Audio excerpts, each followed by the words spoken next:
systems, which is I have a tool that I use that has helped me in the last couple of years really pivot when I need to or Yeah. amplify the things that I'm doing well. What's that financial tool that you've been using? KitchenSync with a Okay. Y at With the a end. Y. Yeah. Yeah, not an Yeah. actual physical kitchen sink.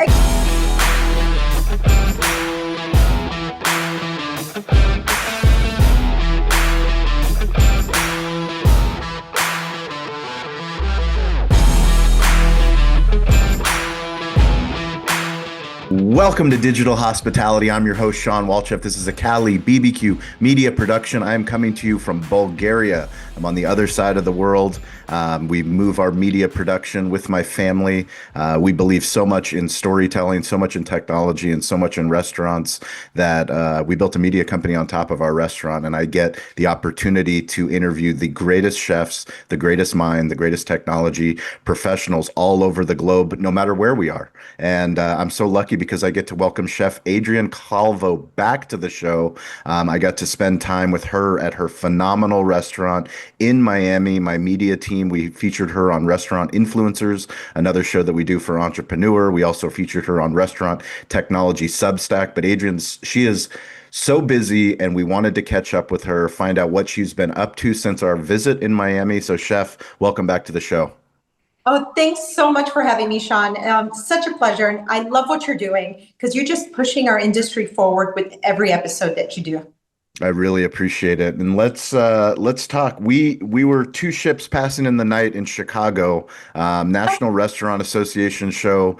You do such a phenomenal job of storytelling. We call it smartphone storytelling. You have a media team, you have incredible channels, but you do a great job keeping your over 1 million fans engaged, me included, of showing where you are, what you're doing, why you're doing it. And you had an opportunity to speak at the National Restaurant Show in Chicago. You gave a keynote. Can you share a little bit about that opportunity? And for those that don't know, tell us what it meant to you to do that. Oh, I mean, first of all, speaking at the NRA was just ridiculously overwhelming. I felt so blessed to be at the largest restaurant show in America. I had never been, not even as a guest. So to Wow. be to be speaking there, I had the jitters for sure, but it meant the world because this year we were really, the conversation wasn't fluffy. It was, it was a parallel to what's going on globally in the economy and how restaurateurs are being affected. And I think it goes across the board in many businesses, but I think no one's been affected as much as we have in the restaurant industry. And I spoke a lot to that. I spoke a lot to how important it is to design your menu for you to win as an operator and as a chef, because sometimes it's you're wearing two hats. It's not just a chef because we want to be creative and Yep. do the best that we can for the guests. But sometimes that's not doable as the bottom line. So you have to be creative, push your creative boundaries, but also drop money to your bottom line so that you can stay in business. I love that. And I think it's an expensive lesson for so many restaurateurs, so many chefs is the financial side of running the restaurant business. Can you share a little bit about your journey of what you've learned and how you've been able to grow and actually build a profitable business? Because I mean, the coolest thing, talking to you is you've been doing it for just as long as we have, and we've gone through so many ups and downs, and yet we're still there. We still keep fighting, and we keep finding different ways to evolve. And that's why I love doing the show. That's why I love connecting with chefs like you, entrepreneurs like you, is that we have this special language that we speak. I was, like I said, I'm in Bulgaria. I just got back from Istanbul with my wife, and I was able to visit with some incredible restaurant operators in Istanbul. And because I used Instagram and LinkedIn, I reached out to connections, and they connected me to people, but they have the same problems that you and I have. The problems that you have in Miami, I have in San Diego, and they have in Istanbul. So it's like we all speak this universal language, and we're all trying Yeah. to figure out the financial side of not only building a restaurant, but building a great restaurant, building a generational restaurant, which is something that you've been doing. Well, I mean, you're absolutely right about that. Speaking about that the problems, I guess, are universal in regards to our industry. When I was at the National Restaurant Show, that it was impressive. It was overwhelming to see how many people that raised their hand in the audience were restaurateurs from California, some were from Texas, were from New York, and they all shared that same concern. How do I drive more traffic? What can I do? Are there any tips and tricks to actually make money? And like you said, we speak this language, that's very specific to our industry, and it doesn't matter where you're from. But I've been very blessed to be open for over 18 years, and it doesn't change. So the struggles that I faced when we first opened are not the same struggles that I face right now. Some are, but most of they change because the world has changed, because the way we communicate changes.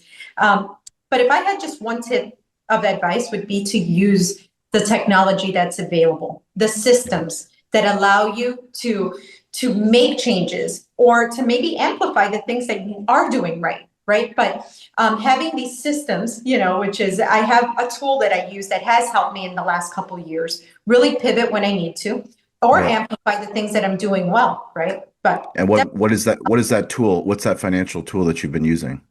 KitchenSync with a Okay. Y. With a Y. Yeah, Not an actual physical kitchen sink, exactly. but a technology solution, an AI solution that helps you. How did you find out about KitchenSync? I think it was through Toast. Okay. Somebody at Toast like recommended it, and it was wonderful. Isn't it amazing that, the financial I mean, I remember in the beginning in 2008 and 2009 when we were trying to figure out the financial side of running a restaurant and how do you get a profit and loss statement. And by the time we got inventory to our accountant, who wasn't an actual restaurant accountant, I mean, how far we've come with Yeah. technology that can actually give us proper financials. Can you share a little bit about what does Kitchen Sink provide for you and your team that help you run a Well, better restaurant? well, it's so many things, but they integrate with a program called Margin Edge as an Yep. example. And so day to day, let's say you get an invoice, you get a delivery, right? And the same item that you're getting week to week and sometimes day to day, that can fluctuate in price. So you don't really have time to be talking to your vendors. Hey, why is there a $3 increase per pound? Yep. But now you scan this invoice and you input it and you get an alert right away. And Kitchen Sink is then sending you a report almost in real time. And now, Wow. hey, now you can call your vendor and be like, hey, why is there that $3 spike? And while a $3 spike may not be a big deal, it doesn't sound like a big deal, but across the board, those, small dollar spikes here and there are what eat away at your bottom line at the end of the month. And then month to month, at the end of the year, maybe when you see your accountant, it's too late to make the changes. So having a Mhm. system like Kitchen Sink has really saved us in a sense where we can make these changes or take action in real time.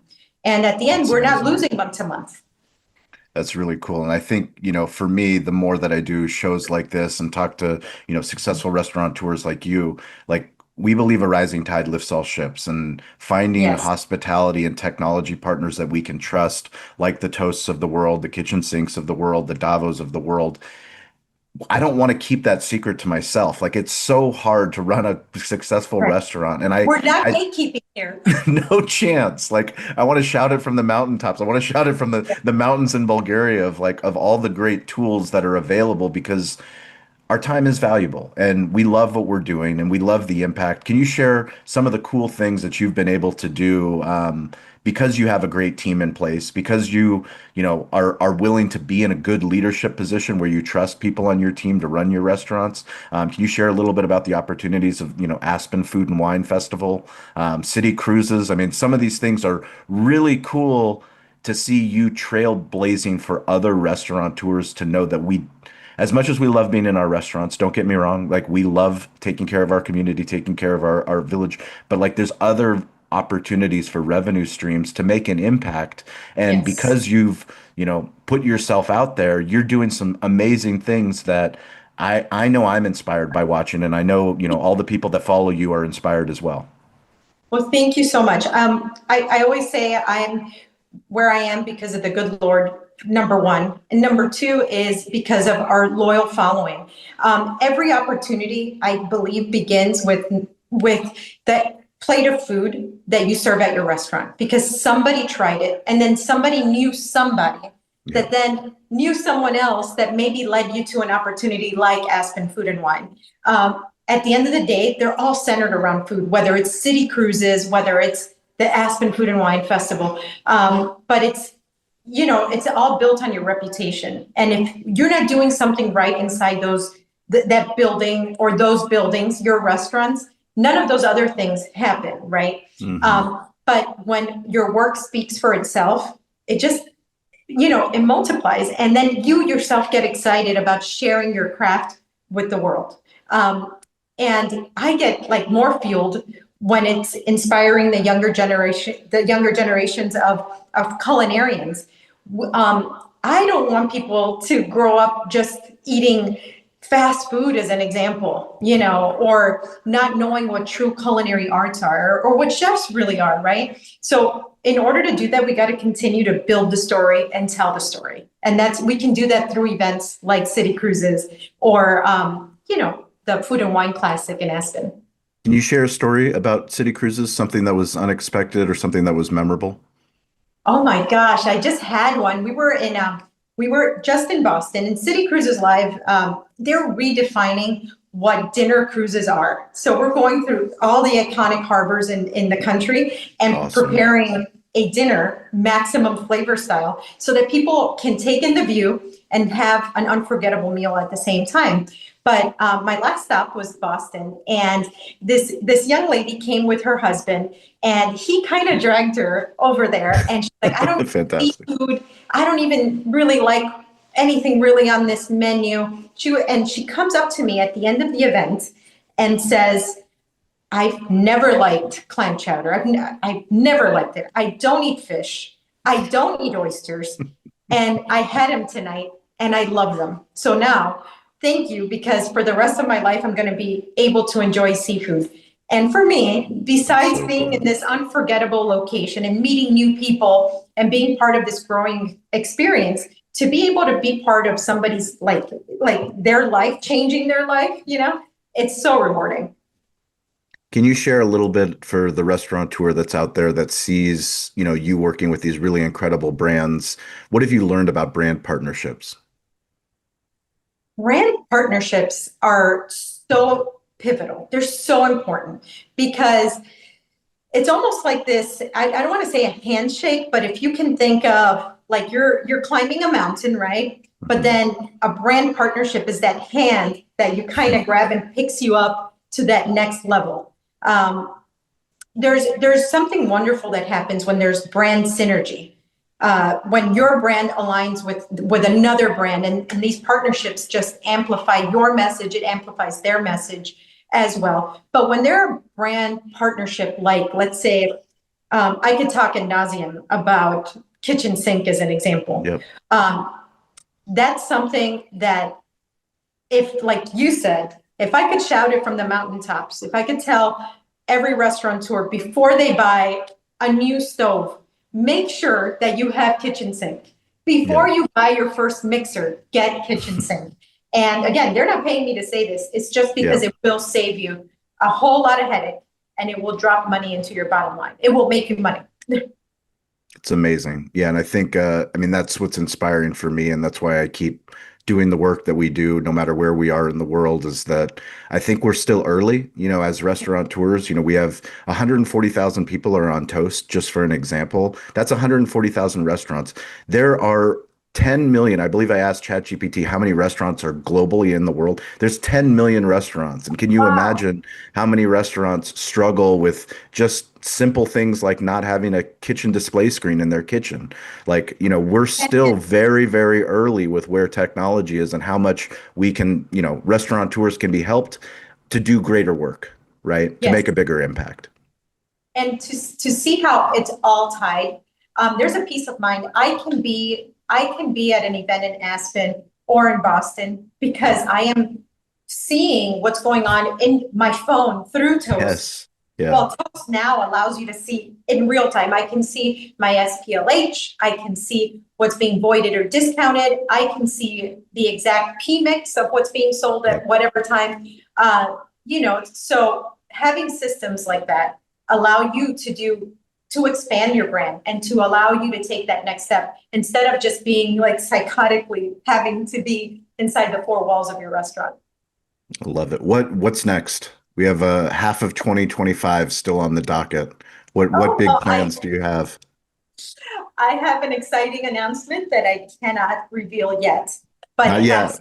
not yet, but it is a national announcement, and I'm very excited to be part Wow. of this company. And we're just bringing maximum flavor even bigger. And I have a couple of travel opportunities where I will be announcing later this week, but I can't announce it just yet. But later Okay. this week, and it's the same thing of where we are expanding the world of maximum flavor and the maximum flavor experience, beyond Miami.